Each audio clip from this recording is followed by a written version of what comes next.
wise, the simple. And Jesus said in Matthew 5:18, when speaking in context of the 10 Commandments, he said, "For assuredly I say to you, till heaven and earth pass away, one jot or one tittle will by no means pass from the law till all is fulfilled." And Paul declared, the law is holy and the commandment holy and just and good. The psalmist writes, "Your law is truth." Psalm 111, 7 through 8, "All his commandments are sure, they stand fast forever and ever, and are done in truth and uprightness." In Psalm 119, "Great peace have they who love your law, and nothing causes them to stumble." At the cross, Jesus didn't do away with anything like "thou shalt not murder" or "thou shalt not steal." Jesus knows how to respect God and man. At the cross, Christ did away with the ceremonial laws of the animal sacrifices. These animal sacrifices, which pointed to Jesus as the Lamb of God and the plan of salvation, these were the Old Testament sanctuary of types, also referred to as the shadow. These literal animal sacrifices were done away with at the cross when the Lamb of God was slain. But the moral law of 10 Commandments, which is found before Mount Sinai, is forever and for everyone's good.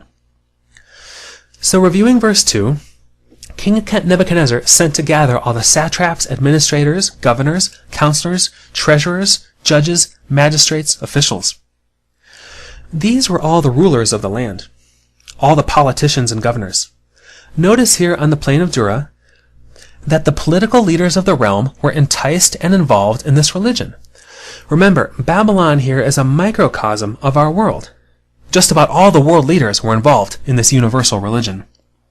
Verse 3, the leaders gathered together. As a result of this universal religion, there is a unity that comes about. This is ecumenism, the unifying of the churches under one great religion. Jesus said in Matthew 7, verses 13 and 14, "For wide is the gate and broad is the way that leads to destruction, and there are many who go in by it.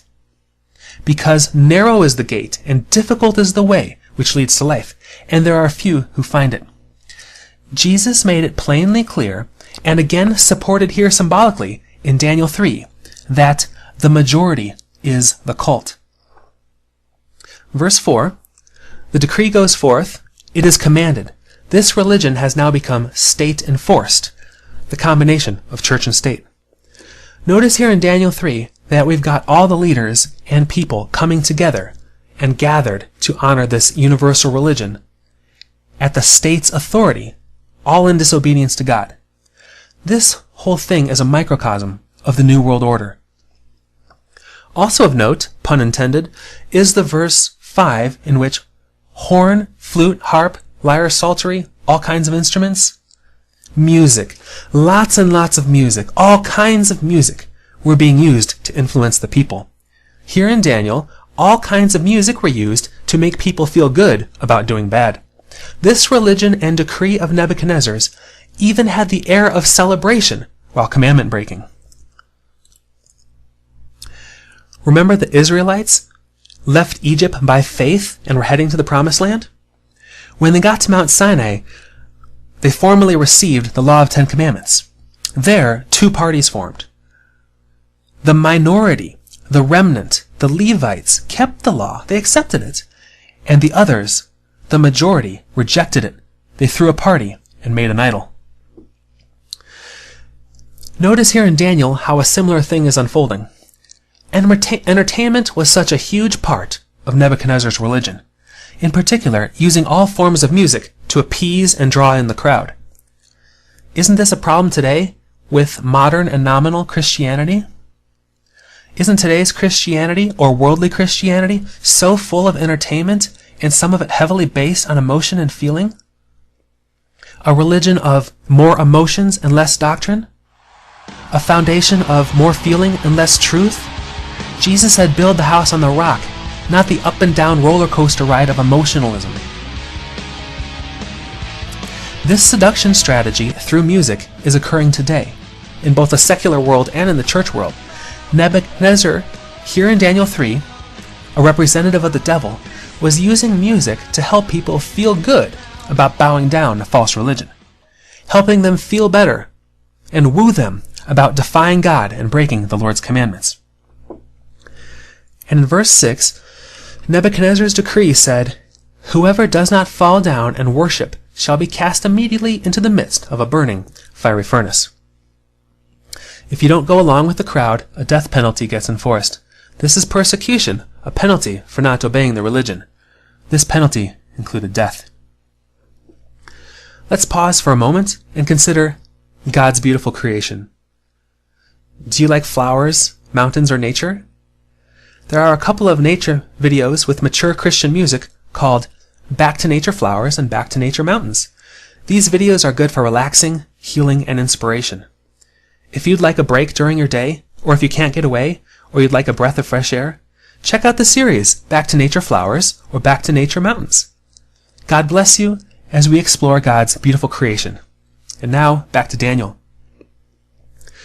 So King Nebuchadnezzar set up his image, and this speaks much to our time today. Further, there are many parallels between Daniel 3 and Revelation 13.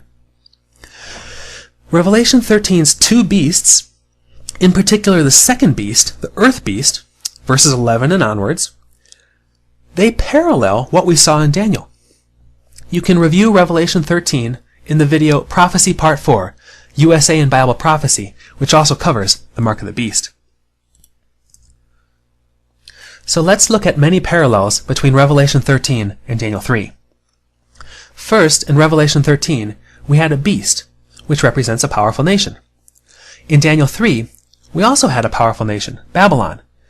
Both chapters are dealing with a powerful nation. Revelation 13, an image to the beast is made. In Daniel 3, an image is set up. In Revelation 13, the beast is associated with the number 666. In Daniel 3, the number 6 is foundational to the image. In Revelation 13, the beast caused the earth. It involved the whole world, a worldwide movement. In Daniel 3, it affected all people, nations, and languages. In Revelation 13, the beast caused worship. In Daniel 3, Nebuchadnezzar caused everyone to worship.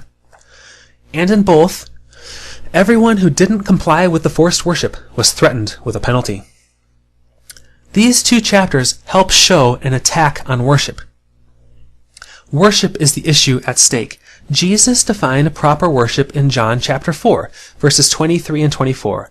Jesus said, from the Gospel of John, "The hour is coming, and now is, when the true worshipers will worship the Father in spirit and truth. For the Father is seeking such to worship him. God is spirit, and those who worship him must worship in spirit and truth." True worshiping is worshiping God in both spirit and truth. The first 4 commandments show true worship. When we do this because we like God, we care about him, we love him. And especially we love Jesus because we appreciate who he is and what he's done. This obedience and respect is an outworking of love which resulted from Calvary's cross. Jesus' light and his love, which exploded there, reaches us and changes us. That's why Jesus said so plainly in John 14:15, "If you love me, keep my commandments," referencing the second commandment in the 10 Commandments. The first 4 commandments say, have no other gods, have no idols or images, respect the Lord's name, and remember the seventh-day Sabbath. In our world today, in this great controversy, this big battle between good and evil, this law is so very important, and the devil's attacks have been culminating on these aspects of God. All this is being done behind the scenes. Among other sinister things, the devil has been vying for the worship that is due God. The devil uses all kinds of trickery, including trying to change the law of God, or even telling people in church, don't worry about it, or even teaching that grace means, in effect, that you can keep sinning and ignore God's plan for human life. These are the first 4 commandments, which deal with our vertical relationship to God. Here in Daniel 3, we find an attack on the law of God. The first commandment is attacked as King Nebuchadnezzar serves other gods, the Babylonian false gods. The pagan king sets an image and commands worship, forcing idolatry. Nebuchadnezzar himself sets himself apart from God, not only with his action, but even disrespects and challenges the Almighty, when by saying, "Who is this God?"